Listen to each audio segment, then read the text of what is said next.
नमस्कार ओडिशा प्रत्येक दिनर मुख्य खबर गुड़ी को 10 धाड़ी मध्य जानिबा पाई चैनल को सब्सक्राइब करी लाइक कर दियंतु एवं आपण केउ स्थानर वीडियोटी को देखुचंती कमेंट सेक्शन रे निश्चय जणांतु। प्रथम खबरटी रही चाइना को चित करी भारत चैंपियन कमाल करिछि भारतीय पुरुष हॉकी टीम चाइना को चित करी रेकर्ड पंचम थर पाई एशियन चैंपियंस ट्रॉफी को कब्जा करिछि भारत।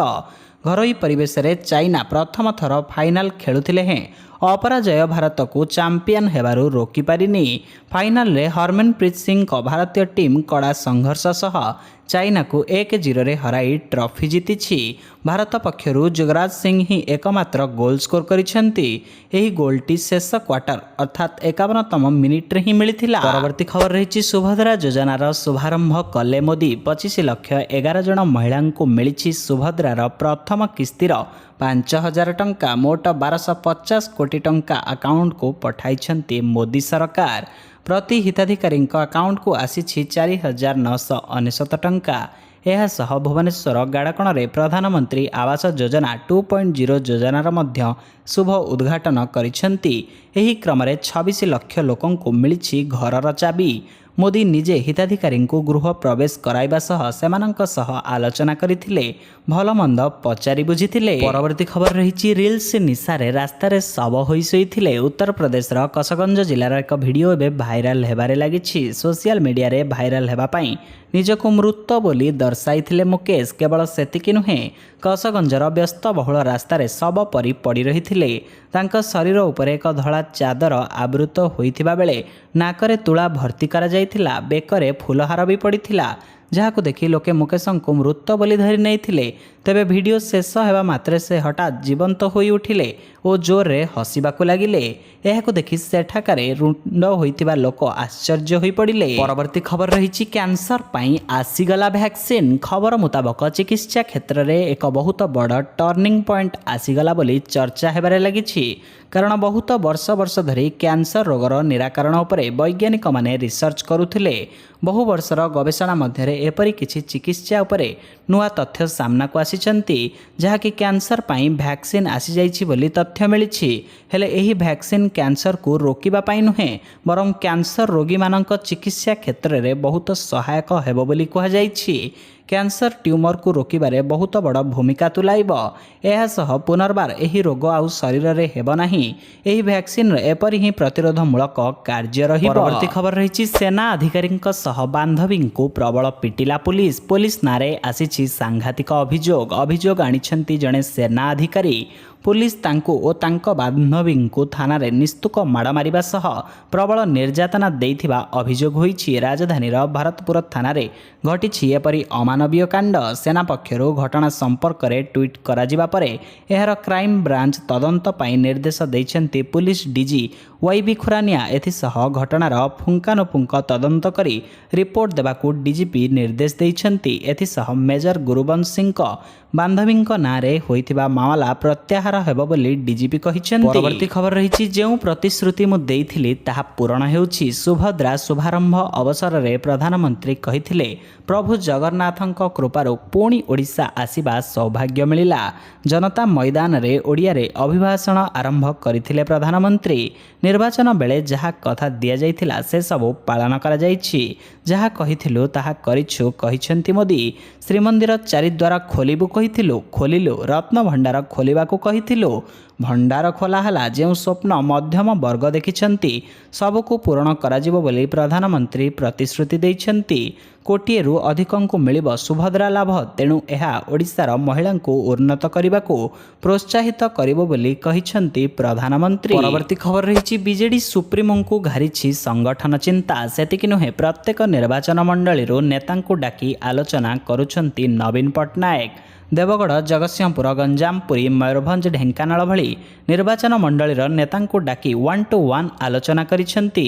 मतांतर और मनांतर भली संगठन को आगकू बढ़ाइबा पई सुप्रीमो गुरु मंत्र देउछंती।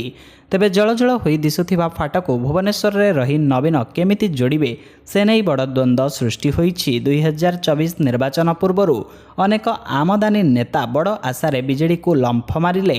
काहाकू टिकेट मिलला आउ काहाकू पदर आशा देखाई थैथान करने को प्रतिश्रुति दिगला। हेले निर्वाचन पर सबकिछि बदलीगला। परवर्ती खबर रही केन्द्रमंत्री अश्विनी वैष्णव देले बड़ सूचना। मोदी सरकार 3.0 को 100 दिन पूर्ति केन्द्रमंत्री अश्विनी वैष्णव सूचना। भारत को विकसित करने लगी 100 दिन में अनेक काम होईछि। से कहिसेंती शेष वर्ग रे थिबा लोकंक लगी सेवा भावना रखी काम करुछु। 15 लाख कोटी टंकार काम आरंभ करा जाईछि। 3 कोटी PMY आवास दिया जाउछि। 3 कोटी वयस्कों को आयुष्मान भारत रे शामिल निष्पत्ति होईछि। पूर्वोदय विकास योजना रे ओडिशा को प्राथमिकता दिया जाउछि बोली से कहिसेंती। रेल विकास नहीं मंत्री कहिसेंती रेलवे क्षेत्र में ओडिशा रे व्यापक कार्य हाथ को निया जाइछि। प्रति क्षेत्र में ओडिशा को फोकस दिया जाउछि। परवर्ती खबर रही बैठक में खाकी पोशाक फाड़ीदेले पुलिस इन्स्पेक्टर। मध्य प्रदेश सिंगरौली रे जड़े पुलिस कर्मी खाकी पोशाक को चिरुथिबार वीडियो भाइराल हेबारे लागिछि। लोक एही वीडियो को देखि विभिन्न प्रकार कमेंट देउछंती। एहाकु शेयर करी बीजेपी को टार्गेट करिछि कांग्रेस। एही मामला रे विनोद मिश्रांक उपरे कार्यानुष्ठान मध्य होइथिला। हेले एबे कांग्रेस एही वीडियो को भाइराल करी राज्य पुलिस व्यवस्था स्तर शून्य होई जाइछि। अपराध अनियंत्रित होइथिबा बेले अपराधी खुलमखुला बुलुछंती। पुलिस मध्य असहाय होई पड़िछि बोली कांग्रेस कहिछंती। परवर्ती खबर रही वंदे भारत एक्सप्रेस शुभारंभ बेले अघटन। रेलवे ट्रैक को खसी पड़िले बीजेपी विधायक। सबुज पताका देखई एक्सप्रेस ट्रेन रा शुभारंभ करने समय रे इतवार विधायक सरिता बहादुरिया रेल धारणा को खसी पड़िबार वीडियो भाइराल हेउछि। सूचना अनुसार गतकाली आग्रा वाराणसी वंदे भारत ट्रेन रा शुभारंभ हेबार कार्यक्रम थिला। एथिपाई इतवा प्लाटफर्म रे संध्या 6टा समय ट्रेन लागिथिला। मंत्री विधायकों समेत अनेक नेता एवं साधारण जनता मध्य उपस्थित थिले। एही समय रे 61 वर्षीय विधायक सरिता बहादुरिया अन्यमानंक सह वंदे भारतर शुभारंभ करिबा पई सबुज पताका देखाउथिले। हेले हठात रेल धारणा को खसी पड़िथिले। परवर्ती खबर रही प्रत्येक महिला को मिलिबो 3 लाख। विशेष करी महिला व्यवसायी को एही योजना रे सुविधा प्रदान करा जाउछि। एभली योजना माध्यम रे सहरांचल उपकंठ व ग्रामांचल रे व्यवसाय रे मनोनिवेश करिथिबा महिला को सहायता प्रदान करा जाउछि। एहा द्वारा सेमानंक पारिवारिक आय वृद्धि पाइबा सह सेमानंक जीवन शैली रे विकास होई परिबो। एही योजना रे सरकार महिला व्यवसायी को 3 लाख टंका बिना कोनोसी सुधरे जोगाई देउछंती। ग्रामांचल महिला चाषी माने मध्य एही योजना रे शामिल होई परिबे। नियम अनुसार एही ऋण टंका फेरस्त मध्य करिबाको हेबो। परवर्ती खबर रही इंग्राजी रे धुआंधार भाषण देले महिला सरपंच। महिला सरपंच को नहीं भिन्न धारणा रही देखा जाए। शिक्षागत योग्यता पद अनुसार दायित्व निर्वाह को नहीं अनेक समय प्रश्न उठे।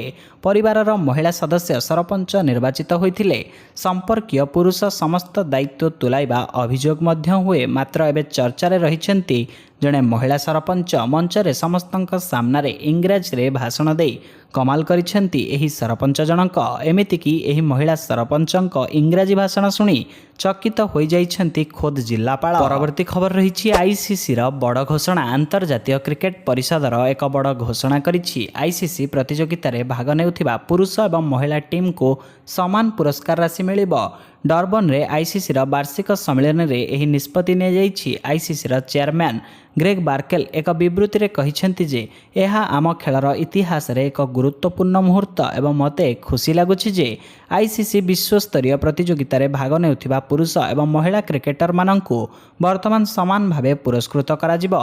से आहुरी कहिसेंती जे 2017 वर्ष रे आमे प्रतिवर्ष महिला मानंक इवेंट रे पुरस्कार राशि रे वृद्धि करिछु जहार स्पष्ट लक्ष्य समान पुरस्कार राशि प्राप्त करिबा। परवर्ती खबर रही पुरी बलिया पंडा बस्ती रे बोमा माड़। पूर्वाह्न रे एही अघटन घटिथिबा जणा पड़िछि। एही हणाकटारे बाप पुओ गुरुतर आहत होइछन्ति।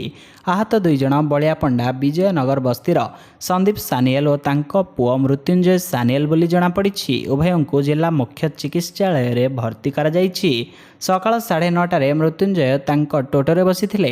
हठात तांको पड़ोसी मानस सेनापति 4टी बोमा माड़ करिथिला। प्रचंड शब्द रे टोटोर बैटेरी फाटी जाइथिला। शब्द शुणी संदीप घरु बाहरी आसीथिले। एही समय रे मानस तांको खंडारे नृशंस भावे हानिथिला। परे से घटनास्थल पलाइथिला। परवर्ती खबर रही श्रीमंदिर रोषघर अंगार खोजुछंती सोनारी। श्रीमंदिर रोषघर प्रतिदिन शह शह बस्ता अंगार बाहरुछि। हेले एही परिचालना प्लांट को न जाई सोनारींक पाखक जाउछि। बहु संख्यारे लोके एहाको घर आर्थिंग तले देवा निमंते मध्य किनि नेउछंती। ଲୋକଙ୍କ ଚାହିଦାକୁ ଦେଖି ଶ୍ରୀମନ୍ଦିର ଦକ୍ଷିଣ ଦ୍ୱାର ସମ୍ମୁଖ ବାହାର ପରିକ୍ରମା ମାର୍ଗ ପାର୍ଶ୍ୱରେ ଅଙ୍ଗାର ଆଡ୍ଡା ଖୋଲିଛି। ପେଜ ବିଶୋଧ ପ୍ଲାଣ୍ଟକୁ ଲାଗି ହୋଇଥିବା ଏହି ବେଆଇନ ଅଙ୍ଗାର ଆଡ୍ଡାରେ ବହୁ ସଂଖ୍ୟାରେ ଅଙ୍ଗାର ବସ୍ତା ରହିଛି। ଏହି ଅଙ୍ଗାରକୁ ଶ୍ରୀମନ୍ଦିରରୁ କିଣି ଏଠାରେ କିଛି ପୁରୁଷ ଓ ମହିଳାମାନେ ବସ୍ତା କରୁଛନ୍ତି। ବସ୍ତା ପିଛା ପ୍ରାୟ 700 ଟଙ୍କାରେ ଏହି ଅଙ୍ଗାର ବିକ୍ରି ହେଉଥିବାରୁ ପଚରା ଉଚରା ପରେ ଜଣାପଡ଼ିଛି। ପରବର୍ତ୍ତୀ ଖବର ରହିଛି, ଜନ୍ମଦିନରେ କ୍ଷୀରି ଖାଇଲେ ମୋଦି। ଭୁବନେଶ୍ୱରରେ ପହଞ୍ଚିବା ପରେ ମୋଦି ସେଠାରୁ ସ୍ୱତନ୍ତ୍ର କାରକେଡ୍ ଯୋଗେ ରାଜଭବନ ଛକ ଦେଇ ଗାଡ଼କଣ ଯାଇଥିଲେ। ସେଠାରେ ସେ ପ୍ରଧାନମନ୍ତ୍ରୀ ଆବାସ ହିତାଧିକାରୀଙ୍କ ସହ ଆଲୋଚନା କରି ଗୃହ ପ୍ରବେଶ କରାଇଥିଲେ। ପରେ ମୋଦି ମହିଳାଙ୍କ ଠାରୁ କ୍ଷୀରି ଖାଇ ଖୁସି ବ୍ୟକ୍ତ କରିଥିଲେ। ସୂଚନାଯୋଗ୍ୟ, ପିଏମ୍ ଆବାସ ଯୋଜନାର ହିତାଧିକାରୀ ଅନ୍ତର୍ଯ୍ୟାମୀ ନାୟକଙ୍କ ଘରେ କ୍ଷୀରି ପ୍ରସ୍ତୁତି ହୋଇଥିଲା। ଅନ୍ତର୍ଯ୍ୟାମୀଙ୍କ ବୋହୂ ସୁସ୍ୱାଦୁ କ୍ଷୀରି ପ୍ରସ୍ତୁତ କରିଥିଲେ। ଏନେଇ ସେ ବେଶ୍ ଖୁସି ଥିଲେ। ତାଙ୍କ ହାତର କ୍ଷୀରି ପ୍ରଧାନମନ୍ତ୍ରୀ ଖାଇଲେ, ଏହା ତାଙ୍କ ପାଇଁ ବହୁତ ବଡ଼ କଥା ବୋଲି ସେ କହିଛନ୍ତି। ଏଥିସହିତ ଚ୍ୟାନେଲରେ ନୂଆ ଥିଲେ ଆପଣଙ୍କ ଭଲ ପାଇବା ସଦୃଶ ଚ୍ୟାନେଲକୁ ସବସ୍କ୍ରାଇବ୍ କରି ଭିଡ଼ିଓକୁ ଗୋଟେ ଲାଇକ୍ କରିଦିଅନ୍ତୁ। ଜୟ ଜଗନ୍ନାଥ।